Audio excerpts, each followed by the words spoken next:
up in a nice warm bed. High on Everest, in the death zone, with little hope of rescue, a climber contacts his wife. We're looking forward to looking after you when you get home. Because they will find you. Try not to worry too much.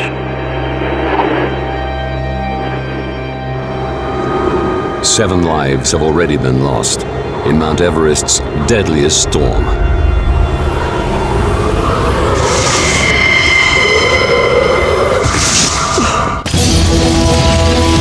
Disasters don't just happen. They're triggered by a chain of critical events. Unravel the clues and count down those final seconds from disaster. Nepal, Mount Everest, May the 9th, 1996. 10:15 p.m.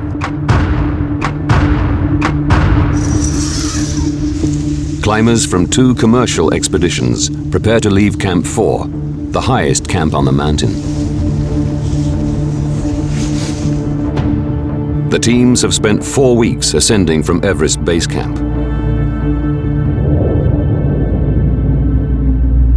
From Camp 4, they will launch their final assault on the 8,850-meter peak. Neil Beidelman is a guide for the commercial climbing company Mountain Madness. I stuck my head outside the tent, and it was very cold, but it was clear and the winds were calm. Just before midnight, we put our crampons on and I helped our clients get ready.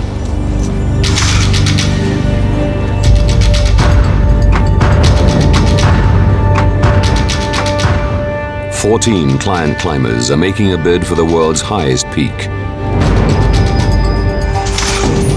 Led by 6 professional guides.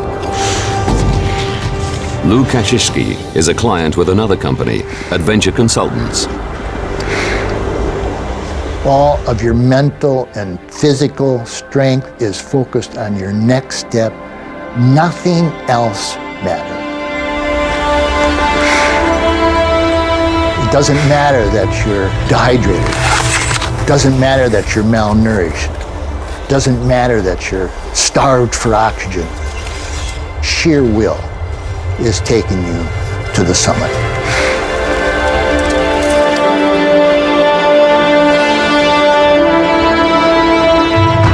"5:30 a.m. Lena Gamelgard is a Mountain Madness client. I felt excited, scared. I doubted myself. I wanted to test myself against this grandiose fantasy of becoming an Everest mountaineer that was capable of surviving. Above 8,000 meters, the climbers have now entered the death zone, where the air is too thin to support human life.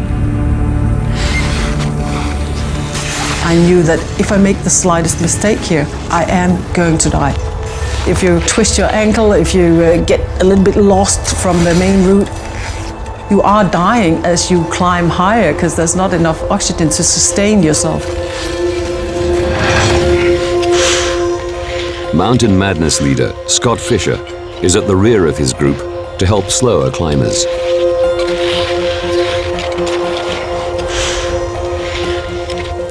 Adventure Consultants leader Rob Hall adopts the same role for his team. Bob had climbed Everest 7 times before. He was an expert, and we were engaging him for his leadership.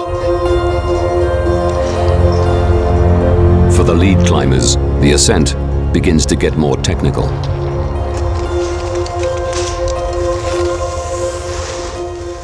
Neil Beidelman, one of Scott Fisher's guides, has to fix ropes up to the south summit, 100 meters below the main Everest peak. 9:58 a.m.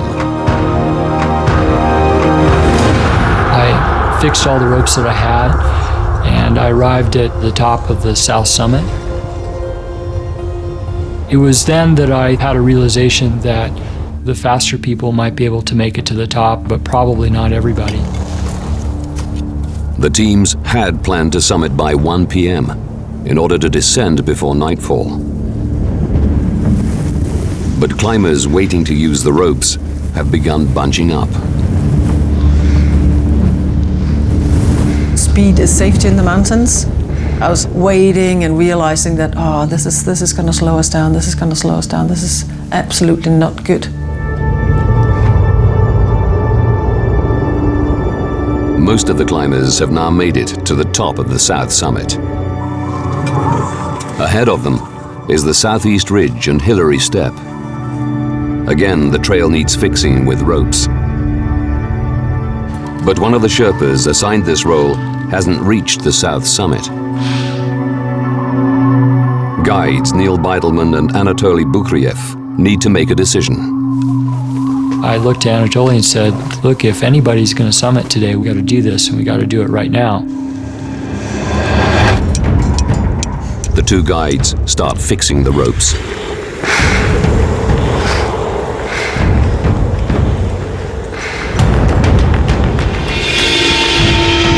The leading client climbers traverse the Southeast Ridge.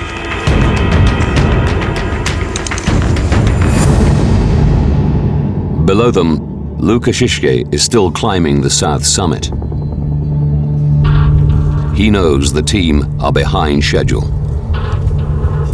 I had promised my wife Sandy one attempt only on Everest. This was it, and to come back home. Looking up, I see the people moving ahead. The only voice within me at that point was, they're going, I'm going. And I continued to move up.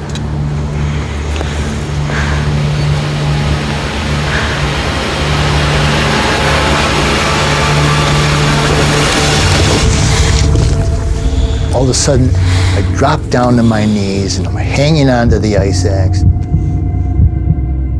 Everything went silent. Stone silent. I began to hear another voice. I believe it was the voice of the heart. And I even think it might have been Sandy's heart crying out to be heard.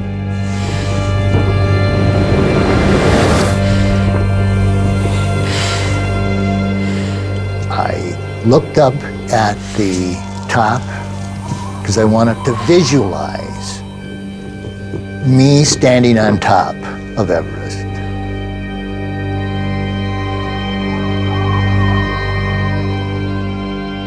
A moment that was never going to happen in a place that I was never going to stand.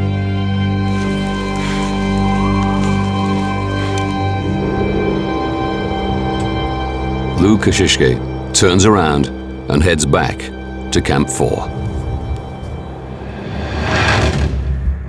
Above, Beidelman and Bukriev reach the notorious Hillary Step, the only remaining obstacle between them and the summit. It's another section that needs roping. Bukriev sets off first. He climbed to the top of the Hillary Step using some of the old ropes that were there and an ice axe. Climbers wait to ascend. The Hillary Step was a bottleneck. I was aware that we're so many people on the mountain, it is slowing us down.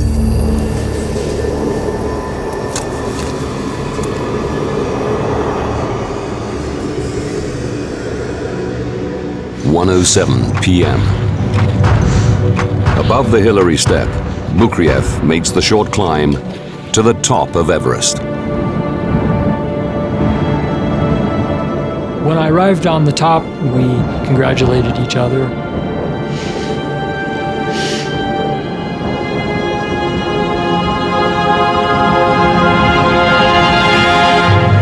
Part of their role is to get summiting clients moving down the mountain quickly. But an hour later, Bukriev is starting to suffer. Banatoli came over to me and said that he was going to head down. And at first I was like, oh, I'd like to go down too. But there were still other clients that were not accounted for.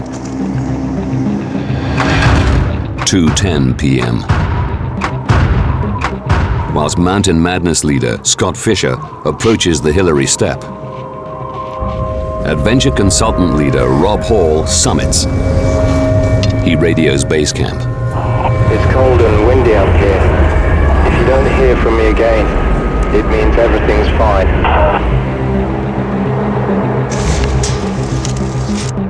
2:30 p.m. All the Mountain Madness clients reach the summit. But there's no sign of their leader, Scott Fisher. Neil Beidelman is now in sole charge of the group. Nobody was going to just touch the top and turn around in a minute.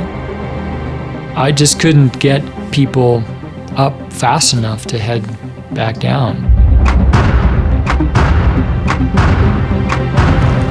The Mountain Madness team begin their descent.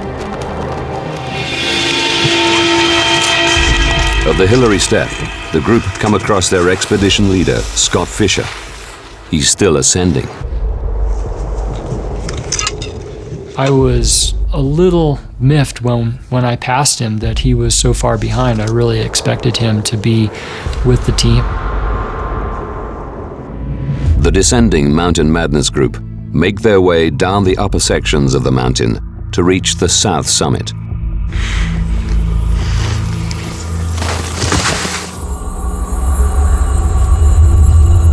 That's where I really, for the first time, had this sense of dread. Beidelman notices a marked change in the weather conditions below. I knew that we would be walking into, at minimum, a good squall. 16 hours into the climb, oxygen supplies are running low. Then, at the bottom of the south summit, one of the clients, Sandy Hill Pittman, collapses.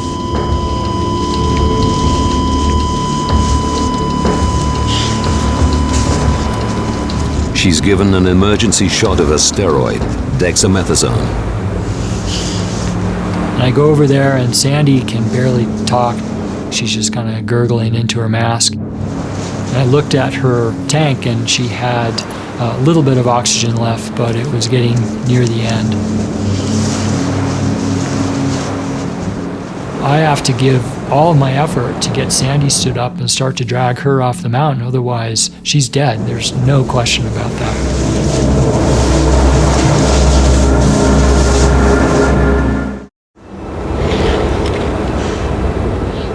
The summit. 3:40 p.m. Mountain Madness leader Scott Fisher finally makes it. His lead Sherpa is waiting for him. We made it. God, I'm tired. Get down the mountain, Scott.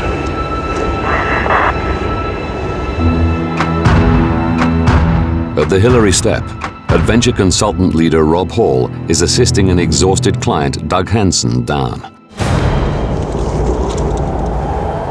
Mike Groom, one of the 6 guides, spots him. I look up to the Hillary Step, and I remember doing this to Rob, and he responded. So I thought, okay, everything's okay.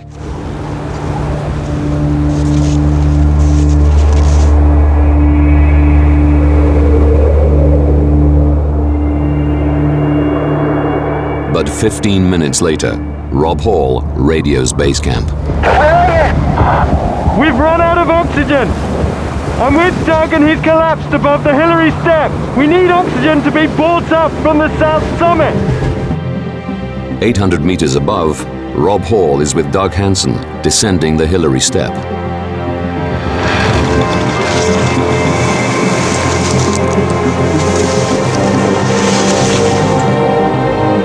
And Scott Fisher, with his head Sherpa, are struggling down to the south summit.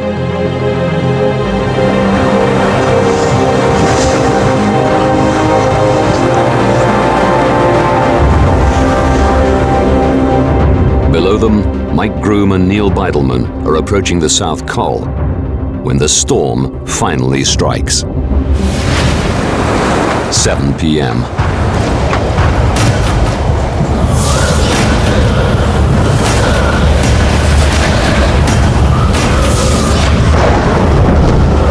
Winds are blowing fiercely. There's thunder and lightning in the sky now. It just, they were almost instantaneous. It just like knocked you back. We're now really getting hammered by the wind, and because of darkness and wind-driven snow and ice, we've lost all sense of direction, all visibility. Lena Gammelgaard is with them. Everybody had run out of oxygen at this point, and that's just like pulling the plug from the electricity. People are collapsing. None of us are capable of carrying those that have collapsed. Don't wander off! Keep following me! On both sides of the South Col are two very steep precipices, and I just had this feeling, almost a premonition, that if we didn't just stop and regroup, that we were going to walk right off the edge. 10 p.m. The 11 climbers form a huddle. You sort of huddle together to keep each other as warm and protected as possible, and beat each other to help keep each other awake.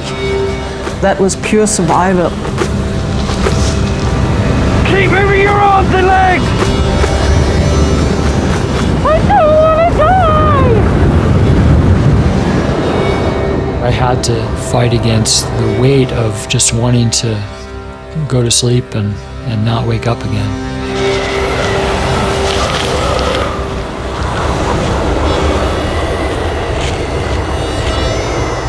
Then, for a brief moment, the clouds clear. What I saw was the outline of two peaks. This was the chance that we were looking for. This was our opportunity. Seeing the peaks gives the climbers a bearing. They set off towards Camp 4. But some are so exhausted they can hardly stand. If you can't walk, crawl! The guides decide to leave those that can't move behind. It did make sense, otherwise we're all probably going to die. Stay together! Don't separate! I'll go and get help and bring it back! Groom and Beidelman struggle on with the climbers who can walk. We were the only ones at this point that were able to move. 5 are left behind.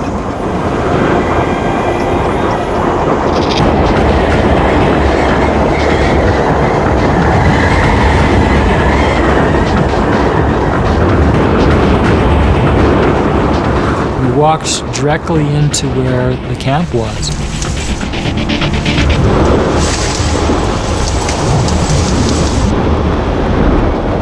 The tent door opens and someone pulls me inside.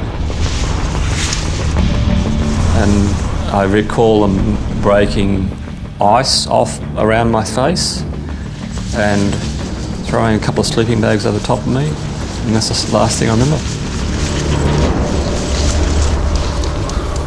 I was shaking so uncontrollably that it was clear that me going back out, I'd be another victim. Lena Gammelgaard tells Anatoly Bukriev about the group they left behind.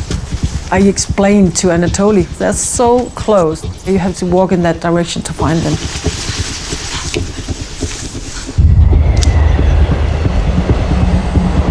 Bukriev heads off alone into the storm.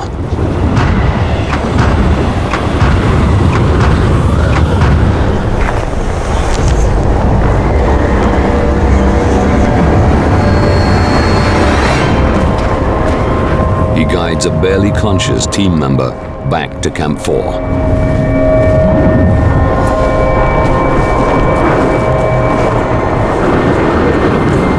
There was nobody except Anatoly who were capable of moving to help anybody up there. 3 a.m. Bukriev leads 2 more climbers to the camp.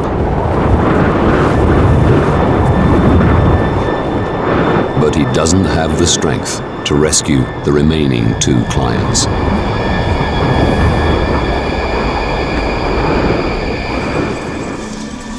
And at that point, Anatoly collapsed.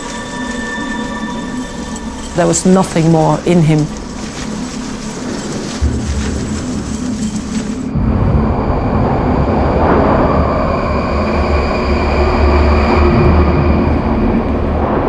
Six climbers from the 2 teams, including leaders Rob Hall and Scott Fisher, are still out on the mountain.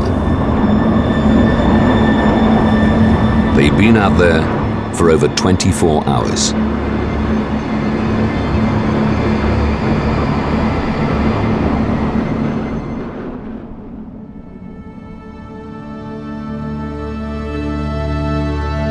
May the 11th, 1996. 365 meters above Camp 4, Sherpas try to rescue Scott Fisher.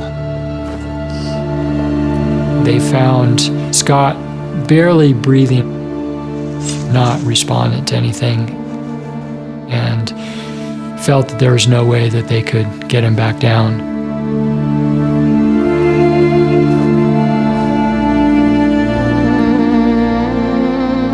Sherpas attempt to reach Rob Hall on the south summit, but they are forced to turn back 213 meters below his position due to worsening weather.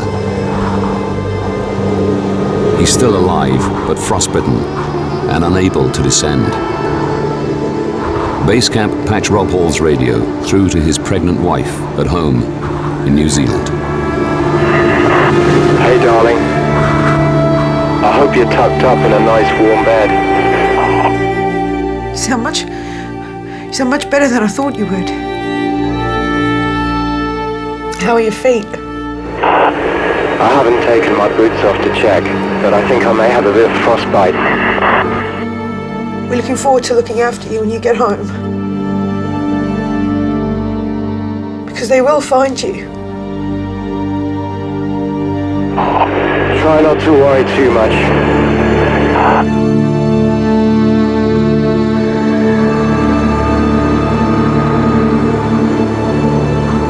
Rob Hall is never heard from again.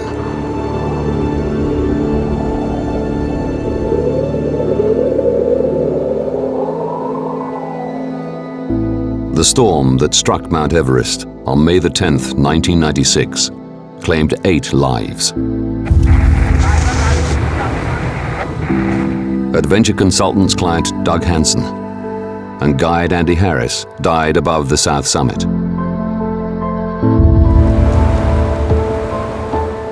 From the same team, Japanese climber Yasuko Namba died at the site of the huddle.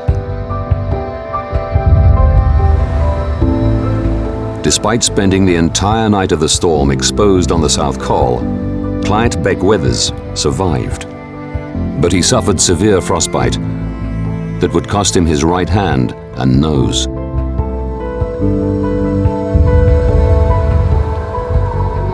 Leader Rob Hall's body was found below the south summit on May the 23rd.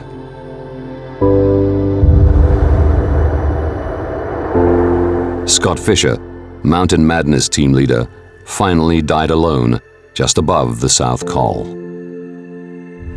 3 climbers from an expedition on the North Face also died that night. It was the worst single disaster in Mount Everest's history. As news of the tragedy traveled around the world, people wanted to know how so many climbers could die in a single day. Now, by rewinding the events and examining the evidence, we reveal why disaster was inevitable and how 2 leaders as experienced and able as Rob Hall and Scott Fisher could end up in such a death trap.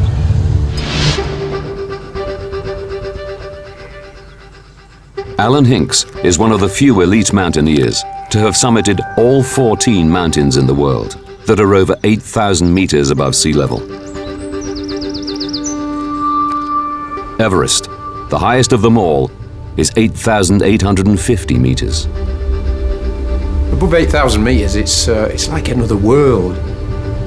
It's a bit like you're suffering from flu and you've got a hangover and you're trying to push yourself on a marathon. Everything takes a massive amount of effort, just thinking, just moving. On May the 9th, 1996, Alan Hinks was part of a British expedition on the north side of Everest. They were forced to postpone their summit bid when the storm struck. Alan Hinks believes that the disaster on the other side of the mountain was caused by a series of fatal miscalculations. In '96, there was critical decisions made on Everest. Some were right, some were wrong. All attempts on high summits have a cut-off time. A time to turn around and head back down the mountain. Everest's accepted cut-off time is 1 p.m. Head for Camp 4 any later than that, and the risks begin to multiply. Turnaround times are important because you're going to get more exhausted and you're going to run out of bottled oxygen. Delaying the descent beyond 1 p.m. also means returning in the dark. You can't see properly, even with a head torch on, and it's just adding to the disorientation with the fatigue at extreme altitude. On Everest, late in the day, the weather is also likely to rapidly deteriorate. Once it gets dark, it gets much, much colder. 40 below is quite possible. And if it's in a storm with the wind, you could easily get minus 60. And it's just stripping the life out of your body. So you must have a turnaround time and stick to it. Before the 1996 ascent, both groups discussed a turnaround time of 1 p.m. We need to be on the ridge at daybreak. We need to be on the south summit by 10 or earlier, and on the summit by 12. Absolute drop-dead time was 1 o'clock. That wasn't our target time that we wanted to be leaving the summit. That was the maximum, the latest in the day. But at 1 p.m. on May the 10th, not a single climber from either expedition had reached the summit of Mount Everest. It's not until 4 p.m. that the final 2 climbers reach the top. One of them is Rob Hall, the adventure consultants leader who had initially set the 1 p.m. deadline. Alan Hinks wants to understand why these delays in getting to the summit happened. The biggest delay on the ascent had been because of bottlenecks at 2 sections of the climb, below the south summit and on the Hillary Step. These are the most technically demanding parts of the climb and require fixed ropes. Fixed ropes are necessary on Everest to make sure people can get up, but more importantly, get down safely. Clearly, someone has to go first and fix the ropes on the steep sections. As the clients arrived at the bottom of the south summit, no ropes had been fixed. The plan was for Lobsang, our head climbing Sherpa, and Rob's head climbing Sherpa to leave the tents 2 hours before us to enable them enough time to get the ropes in place. But as the climbers waited, Beidelman found Sherpa Lobsang showing signs of altitude sickness. There was Lobsang sitting with his elbows on his knees and he was vomiting. So I reached into Lobsang's pack and I grabbed all the ropes that he had. Lobsang never was able to recover and come to the front of the group and to start fixing ropes. Alan Hinks believes that the rope fixing failure shows the plan itself was flawed. Sending 2 Sherpas up to fix the ropes, a couple of hours before everybody went to the summit is cutting it fine. If one or both of those people are affected dramatically by the conditions, then that's the end of fixing the ropes. Guides Anatoly Bukriev and Neil Beidelman eventually took responsibility for fixing ropes. But climbers from both teams were forced to wait as they worked. Nowadays, to help reduce the delays on Everest, you'd send a team ahead to make sure the mountain's fixed before anyone sets off. And you'd also have at least 2 ropes, a rope for going up and a rope for coming down.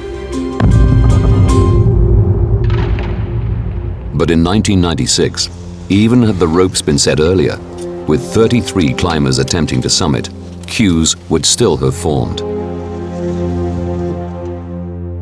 The decision for the 2 largest expeditions that year to attempt to summit on the same day was controversial even at the time.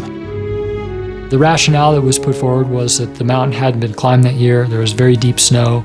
By combining forces, we'd have more Sherpa and guide support. At one point, Rob said that, well, there would be some strength in numbers, but that didn't make any sense because more numbers means more complexity means more things can go wrong. 2 teams joining forces not only added to the delays, it also altered the stakes for both leaders. Although good friends, the 2 expedition leaders were in competition in the new game of commercial expeditions on Everest. There probably would have been a bit of pressure, rivalry between the 2 expeditions. I mean, that's only human nature. Adventure Consultants was set up by Rob Hall in 1992. The company pioneered the commercial expedition model, where professional climbers get paying clients up the mountain. For want of a better word, Rob was the market leader on Everest. Everybody respected him. Scott Fisher was the new kid on the block, a charismatic, charming leader with movie star looks. 1996 was his first commercial attempt on Everest. Scott was always struggling for finances, so he was always thinking ahead and always thinking about what's going to create the funding for the next expedition. Both leaders knew success in this expedition would result in more clients the following season. And on May the 10th, most of Scott Fisher's clients made the summit before Rob Hall's. It's a situation that may have persuaded Hall to carry on climbing with his clients past the turnaround time. Rob was looking at all of the Fisher expedition members going to the summit. There's no question in my mind that was an influencing force watching them go. The responsibility for turning the clients around ultimately rested with Scott Fisher and Rob Hall. So why did such experienced climbers fail to make the important decisions that might have saved lives? One possible answer can be found in the deadly effects of high altitude. Dr. Jeremy Windsor has devoted his professional life to the study of the effects of altitude on the human body and mind. In 2007, he was part of a research expedition to the summit of Everest, conducting groundbreaking experiments in the death zone.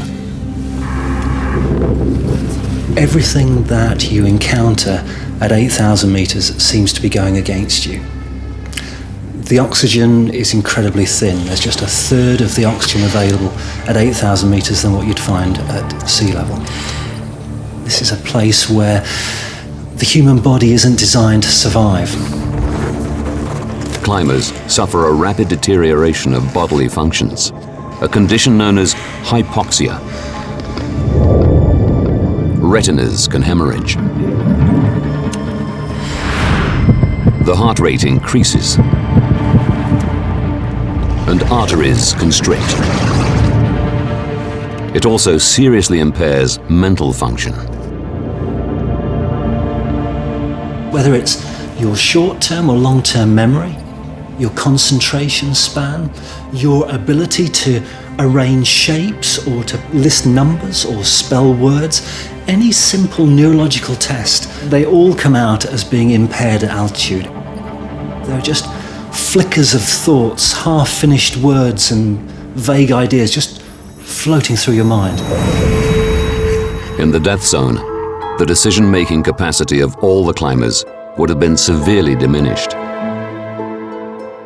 But reports from the mountain suggest that Scott Fisher was suffering more than most.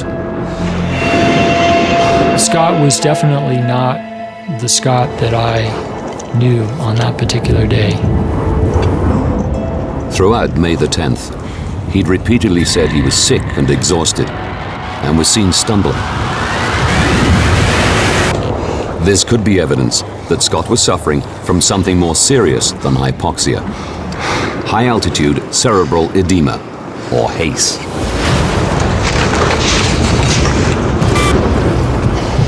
HACE affects between 1 in 100 and 1 in 1,000 people who spend time above 5,000 meters.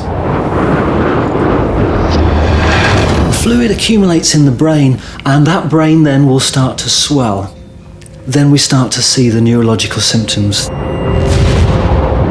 It's a poor sense of coordination and an imbalance of movement. This can deteriorate into a loss of consciousness, and eventually it can prove fatal. Scott Fisher was found with his thermal suit unzipped, and his head Sherpa, Lobsang, reported that he'd been talking irrationally. He wanted to untie from his harness and jump off the ridge or some such thing. I mean, things that normal climbers don't say. So perhaps this is an indication that he had HACE. He also requested a helicopter rescue, despite knowing that because of the thin air, no helicopter had ever landed higher than base camp. For a man of his skills and talents, to ask for a helicopter rescue clearly reflects that he was in a terrible state in those last few hours when he was with Lobsang.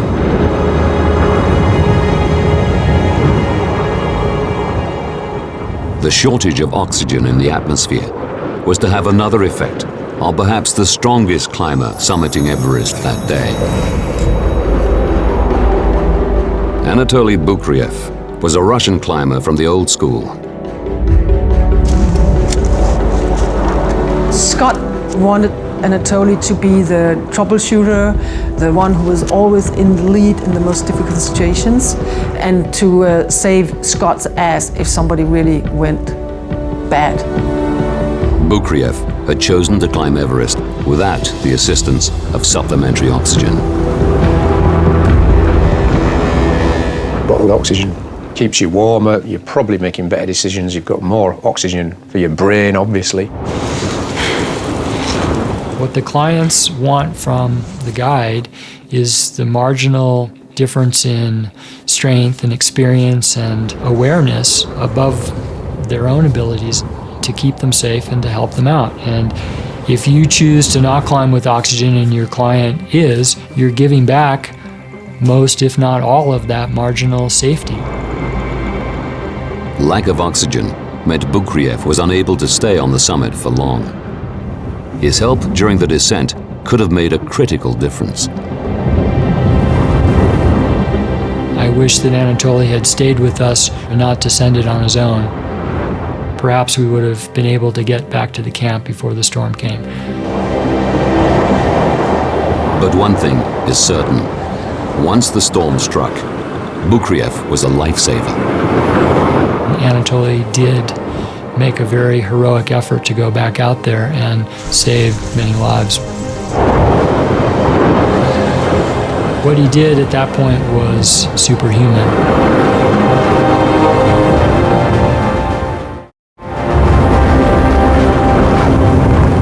One of the most important messages that's come out of the disaster in '96 is that guides and Sherpas on the mountain must be wearing supplemental oxygen. Today, oxygen is compulsory for guides on Everest. Now, it's possible to rewind the events of that fatal day to reveal how so many experienced climbers lost their lives on Everest. May the 9th, 1996. 19 hours to disaster. 2 expeditions set off from Camp 4. 33 climbers are attempting to summit. 7 hours to disaster. They reach the south summit. The expected fixed ropes are not there. A bottleneck forms. 6 hours to disaster. The first climber summits. He descends an hour after the turnaround time. 3 hours to disaster. Leader Scott Fisher arrives at the summit after the rest of his group. 2 hours to disaster. Scott Fisher falls ill. Rob Hall struggles with an unconscious climber. Seconds to disaster. 11 climbers, just meters from Camp 4, are hit by a deadly storm. At this point, for some, there is no hope. Despite all the errors and miscalculations, it's possible that many of the climbers would have survived the night if it hadn't been for the severity of the storm that struck during their descent. Gusts of up to 80 miles an hour ripped into the mountainside. Temperatures plunged to -40. But there was another, lesser-known effect of the changing conditions. In the storm of '96, the barometric pressure fell. As a result, the amount of oxygen in the atmosphere fell.